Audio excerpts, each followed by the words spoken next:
नमस्कार, दिल्ली न्यूज में आपका बहुत बहुत स्वागत है। चलिए देखते हैं आज की 25 फटाफट काम की और महत्वपूर्ण बड़ी खबरों को। पर इससे पहले वीडियो को लाइक करना बिल्कुल ना भूलें। नॉर्थ डिस्ट्रिक्ट के डीसीपी समेत दिल्ली पुलिस में बड़ा फेरबदल। दिल्ली पुलिस में 41 आईपीएस और दानिप्स रैंक के अफसरों के ट्रांसफर हुए हैं। इसके साथ ही नॉर्थ डिस्ट्रिक्ट के डीसीपी भी बदले गए हैं। आईपीएस निधि वाल्सन को 5th बटालियन से आउटर नॉर्थ डिस्ट्रिक्ट का डीसीपी बनाया गया है। वहीं इस डिस्ट्रिक्ट से रवि कुमार सिंह को साउथ ईस्ट जिले का डीसीपी बनाया गया है। 2 दिन में सीएम आवास खाली कर देंगे अरविंद केजरीवाल। आम आदमी पार्टी के संयोजक अरविंद केजरीवाल 2 दिन में मुख्यमंत्री आवास खाली कर देंगे। केजरीवाल ने 17 सितंबर को मुख्यमंत्री पद से इस्तीफा दे दिया था। जानकारी के अनुसार वह 2 दिन के भीतर सिविल लाइंस में 6 फ्लैग स्टाफ रोड स्थित मुख्यमंत्री के आधिकारिक आवास को खाली कर देंगे। जानकारी के अनुसार अरविंद केजरीवाल का नया ठिकाना नई दिल्ली में उनकी विधानसभा में होगा। इसका चुनाव कर लिया गया है, वो जल्द ही वहां शिफ्ट हो सकते हैं। साल पड़ेगी कड़ाके की ठंड, आईएमडी की भविष्यवाणी ने बढ़ा दी टेंशन। मानसून की विदाई पूरे देश से होने वाली है। मौसम विभाग का कहना है कि 15 अक्टूबर तक मानसून पूरी तरह चला जाएगा। आईएमडी के अनुसार इस साल देश में सामान्य से 8% अधिक बारिश हुई है। इस बीच मौसम विभाग का यह भी कहना है कि इस साल कड़ाके की ठंड पड़ सकती है। आईएमडी का कहना है कि उत्तर भारत, खासकर दिल्ली एनसीआर और आसपास के क्षेत्रों में इस बार कड़ाके की ठंड पड़ने की संभावना है। जेलों में जाति के आधार पर हो रहे भेदभाव को लेकर आज सुप्रीम कोर्ट देगा फैसला। देश के कुछ राज्यों की जेल नियमावली जाति के आधार पर भेदभाव को बढ़ावा देती है। इस आरोप से संबंधित याचिका पर सुप्रीम कोर्ट आज फैसला सुनाएगा। सुप्रीम कोर्ट की वेबसाइट पर अपलोड की गई 3 अक्टूबर की वाद सूची के अनुसार chief justice DY Chandrachud, justice JB Pardiwala और जस्टिस मनोज मिश्रा की पीठ इस याचिका पर फैसला सुनाएगी। एलजी के एक आदेश को लेकर मंत्री सौरभ भारद्वाज ने अपनाया कर रुख। आम आदमी पार्टी के नेता सौरभ भारद्वाज ने नवरात्रि के दौरान दिल्ली पुलिस की तरफ से जारी निषेधाज्ञा को तुगलकी फरमान करार दिया। पार्टी ने इसे तत्काल वापस लेने की मांग की। इतना ही नहीं, सौरभ भारद्वाज ने इस आदेश को लेकर दिल्ली के एलजी के खिलाफ कड़े शब्दों का प्रयोग किया। आप सरकार के मंत्री ने कहा कि नवरात्रि शुरू होने वाले हैं, रामलीला में लाखों लोग इकट्ठे होंगे। उन्होंने कहा कि यदि एलजी में हिम्मत है तो रोक कर दिखाए, हम उनका दिमाग दुरुस्त कर देंगे। दिल्ली के इन 105 शहरीकृत गांवों को मिलेंगे नए बिजली कनेक्शन।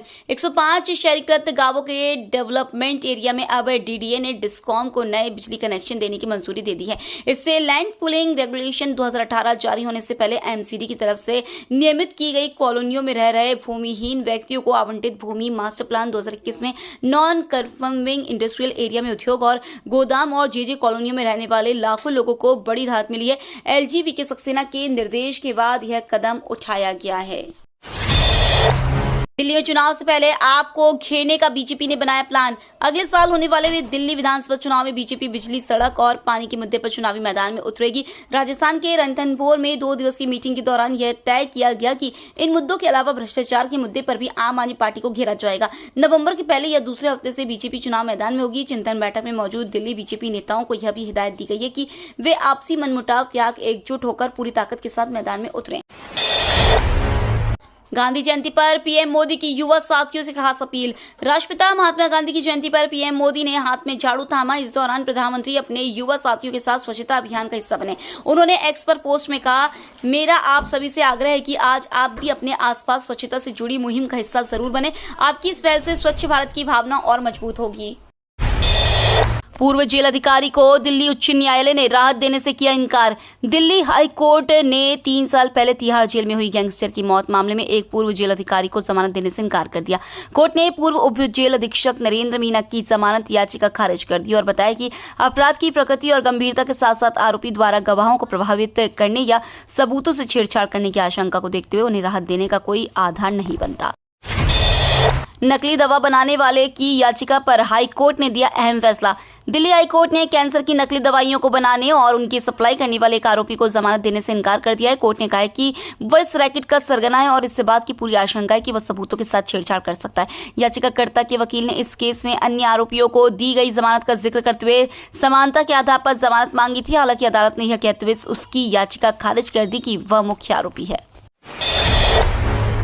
दिल्ली में ड्रग्स की बड़ी खेप जब्त, पुलिस ने बरामद की 2000 करोड़ की 500 किलोग्राम कोकीन। दिल्ली पुलिस ने ड्रग्स की एक बहुत बड़ी खेप बरामद की है। दिल्ली पुलिस की स्पेशल सेल ने करीब 2000 करोड़ रुपए की कोकीन बरामद की है। एक बरामदगी दक्षिण दिल्ली में एक छापे के बाद हुई है।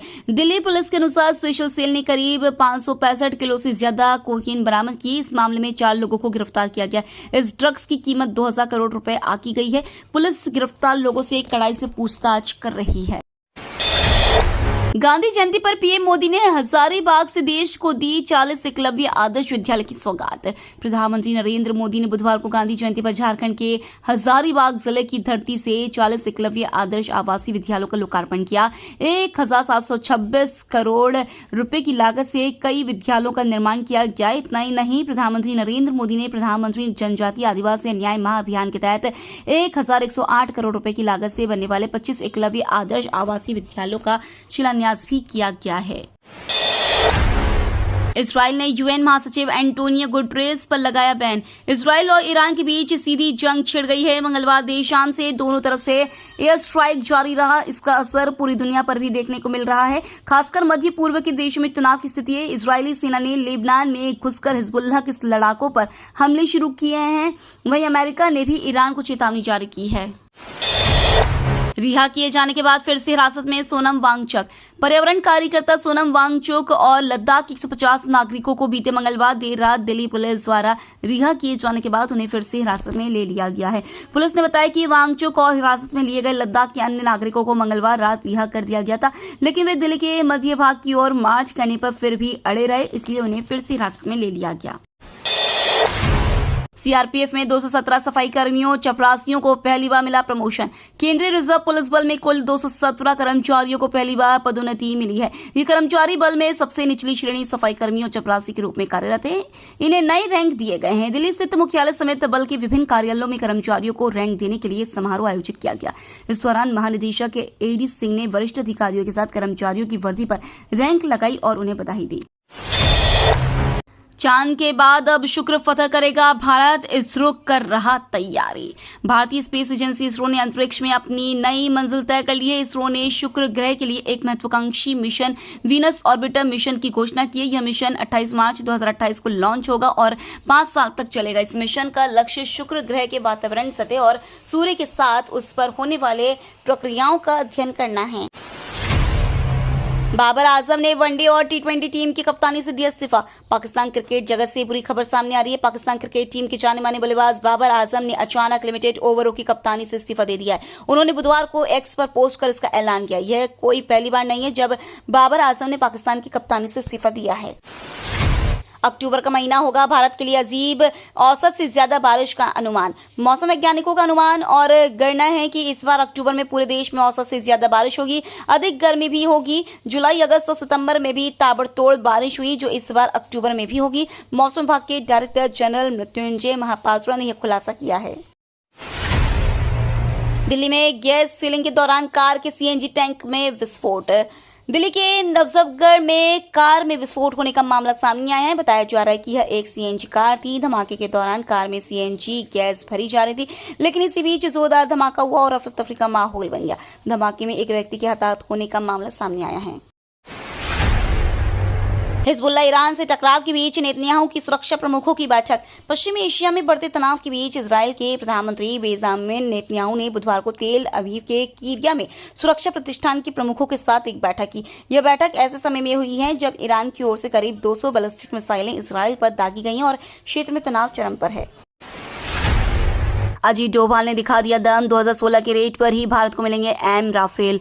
भारत सरकार नौसेना की जरूरतों को पूरा करने के लिए फ्रांस से 26 मरीन राफेल लड़ाकू विमान का सौदा कर रही है। इससे पहले भारत ने अपने एयरफोर्स के लिए 2016 में फ्रांस के साथ 36 राफेल जेट का सौदा किया था। ये सभी राफेल भारतीय वायुसेना को डिलीवर हो चुके हैं। नौसेना को मिलने वाले ये फाइटर जेट भारत के 2 युद्धपोतों आईएनएस विक्रम आदित्य और आईएनएस विक्रांत पर तैनात किए जाएंगे। इन मरीन राफेल जेट विमानों से समंदर में भारत की ताकत में काफी इजाफा होगा।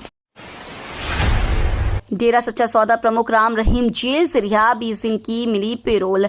दुष्कर्म और हत्या जैसे संगीन जुर्म में सजायाफ्ता डेरा सच्चा सौदा के प्रमुख गुरमीत राम रहीम को पेरोल पर जेल से रिहा कर दिया गया है। राम रहीम को 20 दिन की पेरोल दी गई है। जेल से रिहा होने के बाद राम रहीम अब यूपी के बरनावा आश्रम में रहेंगे। उन्होंने पुलिस की कड़ी सुरक्षा के बीच सोनारिया जेल से बाहर लाया गया। सुबह 6 बजे से जेल के बाहर हलचल बढ़ गई थी और प्रशासन ने सुरक्षा व्यवस्था को मजबूत कर दिया था। सोनम वांगचुक से मुलाकात नहीं होने पर मुख्यमंत्री आतिशी ने जताई नाराजगी। दिल्ली की मुख्यमंत्री आतिशी की सोशल एक्टिविस्ट सोनम वांगचुक से मुलाकात नहीं हो पाई है। जब आतिशी बवाना पुलिस थाने पहुंची तो उन्हें बाहर ही रोक दिया गया, जिसके बाद आतिशी ने सीधे उपराज्यपाल विनय कुमार सक्सेना को घेरा और उन पर मुलाकात करने से रोकने का आरोप लगाया। आतिशी ने कहा कि लद्दाख और दिल्ली में एलजी राज खत्म होना चाहिए। भारत सरकार ने जारी की ट्रैवल एडवाइजरी। ईरान और इजराइल जंग के मुहाने पर खड़े हुए हैं। ऐसे में भारतीय विदेश मंत्रालय ने अपने नागरिकों के लिए ट्रैवल एडवाइजरी जारी की है। MEA ने भारतीयों को ईरान की यात्रा न करने की सलाह दी है। विदेश मंत्रालय ने कहा है कि भारतीय नागरिकों को सभी गैर जरूरी यात्राओं को करने से बचाना चाहिए। साथ ही ईरान में रह रहे भारतीय दूतावास से लगातार संपर्क में रहें। सुरक्षा हालात पर हम करीब से नजर बनाए हुए हैं। 50 साल की ड्रग तस्कर महिला करोड़ों के हेरोइन के साथ गिरफ्तार। क्राइम ब्रांच ने अलका नाम की कुख्यात महिला ड्रग्स तस्कर को गिरफ्तार कर उसके सुल्तानपुरी स्थित घर की तलाशी लेकर 311 ग्राम हेरोइन बरामद किए। पुलिस ने बरामद हेरोइन की कीमत 1,25,00,000 रुपए होने का दावा किया है।